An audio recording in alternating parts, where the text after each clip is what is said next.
చేసుకోవాలి। ఈరోజు కాంగ్రెస్ పార్టీ మిత్రులు ఒకవైపు హామీలు ఇచ్చుకుంటూ ఇంకోవైపు ఇంకో ప్రయత్నం చేస్తున్నారు। ఓట్లు జీలద్దు వ్యతిరేక ఓటు కాబట్టి అన్ని విలువలకు తిలోదకాలు ఇచ్చి ఎవలొస్తే వాళ్ళతో పొత్తు పెట్టుకుందామని ఒక ఆలోచనలు ఉన్నారు।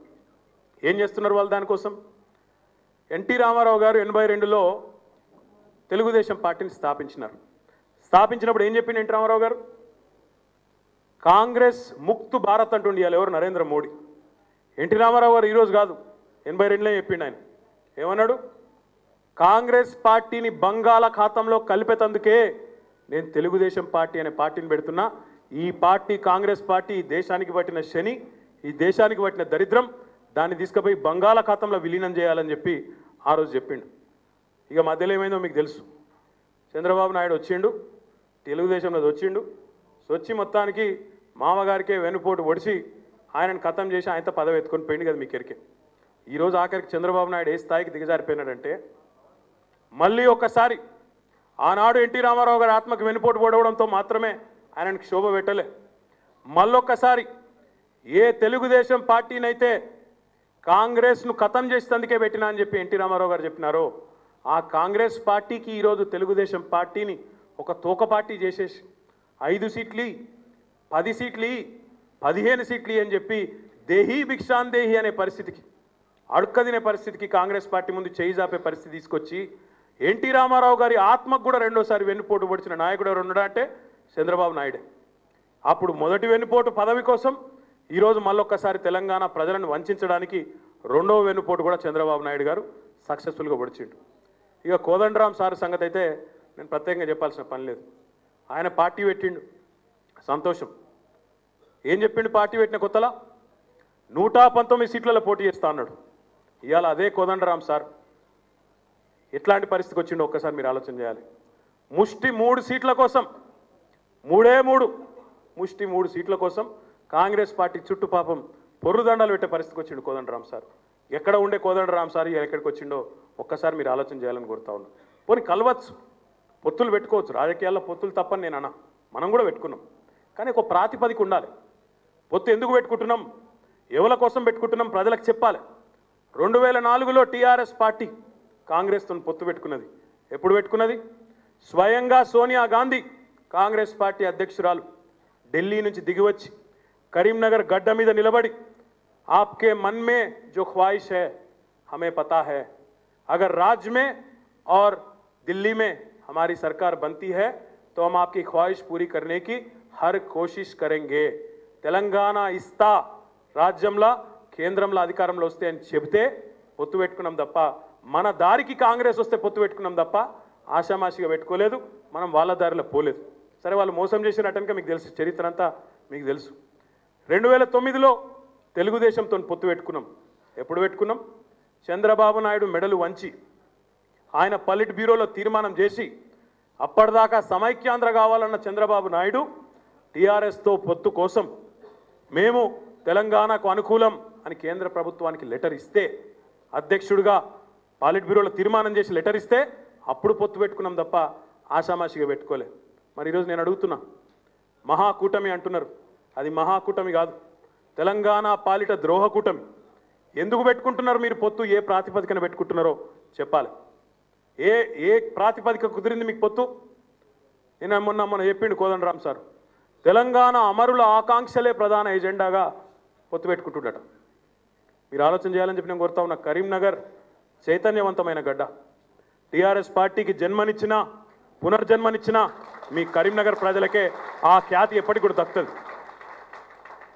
ఈ మాట ఎందుకంటా ఉన్నా అంటే మీరు ఆలోచన చేయాలి। అమరుల ఆకాంక్షలే ప్రాతిపదికన పొత్తు పెట్టుకుంటా అన్నట్టున్న కోదండరాం సారు, ఏ అమరుడి కుటుంబం వచ్చి చెప్పింది నీకు కాంగ్రెస్తోని తెలుగుదేశంతో పొత్తు పెట్టుకోమని? వీళ్ళు కాదా అమరులను చేసింది? వీళ్ళు కాదా తెలంగాణ పిల్లల చావులకు కారణం అయ్యింది? 2004లో మాట ఇచ్చిన సోనియా గాంధీ 5లోనో 6లోనో 7లోనో తెలంగాణ ఇచ్చుంటే ఎవరైనా దచ్చే పరిస్థితి ఉండేనా? 2009లో ఒప్పుకున్న చంద్రబాబు నాయుడు మళ్ళా చిదంబరం ప్రకటన రాగానే మాట మారవకపోతే సావులు ఉంటుండేనా? అప్పుడే తెలంగాణ కాకపోతుండే? మరి ఇలా ఎవరైతే తెలంగాణ అమరవీరులు అయితే కారణమైనరో ఆ పార్టీలతో పొత్తు పెట్టుకొని అమరుల ఆకాంక్షలే ఎజెండా అంటే ఏ అమరుడు చెప్పిండు అని అడుగుతున్న కోదండరాం సార్కు। ఏ అమరుడు నన్ను చంపిన హంతకులతోని పొత్తు పెట్టుకోమని చెప్పిండు నీకని నేను అడుగుతా ఉన్నా. ఒక్కసారి మీరు కూడా ఆలోచించాలని చెప్పి నేను కోరుతా ఉన్నా. దీనికంటే ముఖ్యంగా ఇంకొక ఆలోచన కూడా మీరు చేయాలని చెప్పి నేను కోరుతా ఉన్నా. తెలంగాణ వ్యాప్తంగా ఉండే మేధావులు, రైతులు దయచేసి ఈ విషయం జాగ్రత్తగా వినాలి, జాగ్రత్తగా ఆలోచించాలి. జయశంకర్ సార్ ఎప్పుడు చెప్పేది, స్వీయ రాజకీయ అస్తిత్వమే తెలంగాణకు శ్రీరామ రక్ష. అచ్చ తెలుగులో మన తెలంగాణ భాషల ప్రజల భాషలు చెప్పాలంటే ఎట్టికైనా మట్టికైనా మనోడు ఉండాలి, మందోడైతే నడవది అనేది మాట తాత్పర్యం. ఎందుకు చెప్తున్నా ఈ మాట అంటే, ఈరోజు కాంగ్రెస్ తెలుగుదేశం పొత్తు పెట్టుకుంటాయట, దానికి కోదండరాం సార్ తోడవుతారట. చంద్రబాబు నాయుడు గారు ఆంధ్రప్రదేశ్ ముఖ్యమంత్రిగా కాళేశ్వరం ప్రాజెక్ట్ ఆపాలని 30 ఉత్తరాలు రాసిండు. పాలమూరు ఎత్తిపోతల పథకం ఆపాలని, పాలమూరు ఎత్తిపోతల పథకం మీద కత్తిగట్టి ఆ ప్రాజెక్ట్ ఆపాలని కేంద్రానికి ఉత్తరాలు రాసిండు. సీతారామ ప్రాజెక్ట్ ఆపాలని ఉత్తరాలు రాసిండు. మరొక్కసారి మీరు ఒక్క నిమిషం ఆలోచన చేయండి. రేపు దబ్బన ఒక నిమిషానికి అనుకుందాం, కాంగ్రెస్ తెలుగుదేశం కూటమి తెలంగాణలో అధికారంలోకి వచ్చిందనుకో, మరి ఏ చంద్రబాబు నాయుడు అయితే ఈ ప్రాజెక్టులన్నీ ఆపమంటుండో, ఏ చంద్రబాబు నాయుడు అయితే 1 కోటి ఎకరాలకు నీళ్ళిచ్చే ప్రాజెక్టులకు మోకాలడ్డం పెట్టే ప్రయత్నం చేస్తున్నాడో, ఆ చంద్రబాబు నాయుడు పార్టీ ఇక్కడ అధికారంలోకి వస్తే కాంగ్రెస్తో పొత్తు పెట్టుకొని ఏమైతే మన ప్రాజెక్టులు, మన రైతన్నల నోట్ల మట్టి పడదా? దీనికి ఉత్తమ్ కుమార్ రెడ్డి చెప్తాడా సమాధానం? ఎట్లయితే ఈ ప్రాజెక్టులు ఇవన్నీ కాదు. ఎక్కడ కేసీఆర్ గారు పట్ల ప్రజల్లో ఒక విశ్వాసం ఉందంటే, ఎక్కడ కేసీఆర్ గారి పట్ల ఒక అద్భుతమైన ఆదరణ కుదిరింది ప్రజల్లో అంటే, ఒకటి ఏదో ఇస్తున్నాడని కాదు. చంద్రబాబు నాయుడు తొత్తులు ఎవరైతే ఇక్కడ ఉన్నారో, తెలుగుదేశం తెలంగాణ శాఖ అని పెట్టుకున్న వాళ్ళు, రేపటి రోజున ఒక్క నిమిషం మీరు ఆలోచన చేయండి. చంద్రబాబు నాయుడు టికెట్లు ఇవ్వాలంటే అమరావతి కోవాలి. చంద్రబాబు నాయుడు రేపు వీళ్ళు ఎమ్మెల్యేలు అయినా కూడా లెజిస్లేచర్ పార్టీ మీటింగ్ పెట్టాలంటే అమరావతి కోవాలి. చంద్రబాబు నాయుడుకు తిక్క ఉట్టి మీరు రేపటి రోజున తెలంగాణలో ప్రాజెక్టు కట్టద్దని ధర్నా చేయాలంటే నోరు మూసుకొని పడి ఉండాలి, డూడు బస్వన్న లెక్క తలూపాలి. అదే కాంగ్రెస్ పార్టీ మనం గతంలో కూడా చూసినాం. మహారాష్ట్రలో కాంగ్రెస్ ఉండే, ఆంధ్రప్రదేశ్లో కాంగ్రెస్ ఉండే, ఢిల్లీలో కూడా కాంగ్రెస్ ఉండే, కానీ ఇక్కడ ప్రాజెక్టులు కట్టనీయలే. ఇప్పుడు కాళేశ్వరం అప్పుడు ప్రాణహిత చేవెళ్ళ పేరుతో ఉండే, ఆ ప్రాణహిత చేవెళ్ళ కాలే మహారాష్ట్రంతో ఒప్పందం చేసే పరిస్థితి కూడా లేకుండే. ఎందుకు లేకుండే? ఎందుకంటే ఒక్కటే కారణం, ఢిల్లీలో ఉండే వాళ్ళకి ఎప్పుడైనా కూడా ఏ రాష్ట్రమైనా సమానమే. వాళ్ళకి 29 రాష్ట్రాలు ఉంటాయి, అన్నీ ఒకటే లెక్క వాళ్ళకు. కానీ తెలంగాణ బిడ్డ కేసీఆర్కు ఒకే ఒక్క రాష్ట్రం ఉంది, తెలంగాణ మాత్రమే. కాబట్టి ఆ తెలంగాణ ప్రజల ప్రయోజనాల విషయంలో రాజీ లేని పోరాటం చేయగలిగిన నాయకుడు, స్వాభిమానంతో తెలంగాణ ప్రజల కోసం పోరాటం చేయగలిగిన నాయకుడు కేసీఆర్ గారు మాత్రమే. గక్కడనే మనకు వాళ్ళకి ఫరక్ ఉన్నది, వాళ్ళకి అర్థమైతలేదు అది. వాళ్ళు ఏమనుకుంటారంటే కేసీఆర్ గారు కళ్యాణ్ లక్ష్మి ఇస్తాడు, షాదీ ముబారక్ ఇస్తాడు, పెన్షన్లు ఇస్తాడు కాబట్టి ప్రజలు ఓట్లేస్తున్నకుంటారు. కాదు.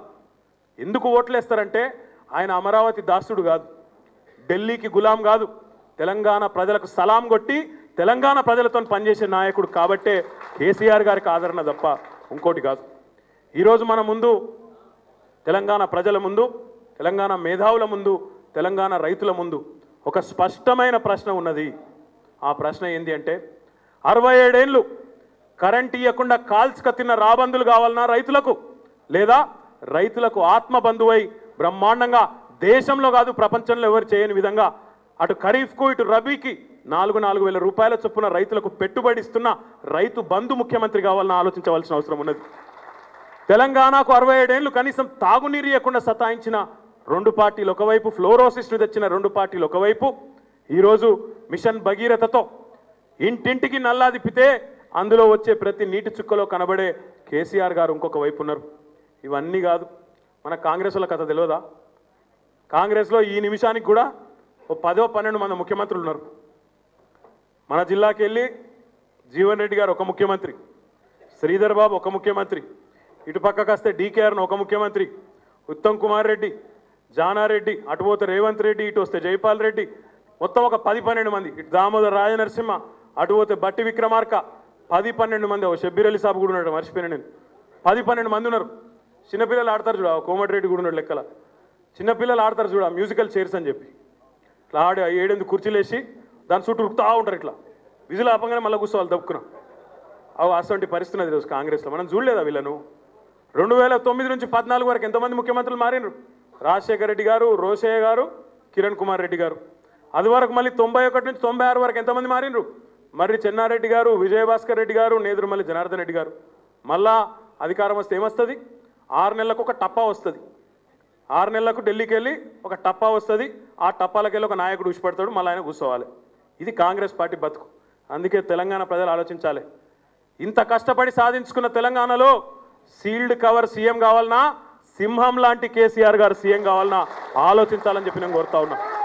అందుకే స్వాభిమానంతో మన ఆత్మగౌరవాన్ని ఎవరికీ తాకట్టు పెట్టకుండా, అమరావతికి దాసులుగా కాకుండా, ఢిల్లీకి గులాముగా ఉండకుండా బ్రహ్మాండంగా ఎట్టికైనా మట్టికైనా మనోడే ఉండాలనే ఒక స్ఫూర్తితో ముందుకు పోదాం. కరీంనగర్లో నాకైతే సంపూర్ణమైన విశ్వాసం ఉంది. ఈయన కరీంనగర్ అంటే కరీంనగర్ జిల్లానే అనిపిస్తుంది తప్ప 4 జిల్లాలు అయిందనేది ఇంకా కూడా అర్థం అవుతలేదు, ఎక్కుతలేదు. ఇంకో 2 టర్మ్లు పడుతుందేమో. కరీంనగర్లో ఉండే 13కి 13 ఉమ్మడి కరీంనగర్లో ఉండే 13కి 13 నియోజకవర్గాల్లో జగిత్యాలతో సహా, మంత్రినితో సహా 13 మీద కూడా ఈసారి గులాబీ జెండా ఎగురుతుందనే విశ్వాసం నాకు బలంగా ఉన్నది. తప్పకుండా ముఖ్యమంత్రి గారు చెప్పినట్టు సెంచరీ కొడదాం. కొట్టి అటు ఢిల్లీకి, ఇటు కాంగ్రెస్ పార్టీకి కానీ, ఢిల్లీలో ఉండే కాంగ్రెస్ పార్టీకి కానీ, ఈరోజు విజయేందర్ రెడ్డి గారితో అదే రకంగా వచ్చిన మీ అందరి చేరికతో మరి నరేంద్ర మోడీ గారికి, అమిత్ షా గారికి కూడా తెలంగాణ దెబ్బ రుచి చూపెట్టి బ్రహ్మాండంగా 100 సీట్లు గెలిచి తెలంగాణ స్వాభిమానాన్ని ఘనంగా చాటుకుందామని చెప్పి మీకు విజ్ఞప్తి చేస్తూ, అవకాశం ఇచ్చిన మీ అందరికీ పేరు పేరున ధన్యవాదాలు తెలియజేస్తూ, జై తెలంగాణ.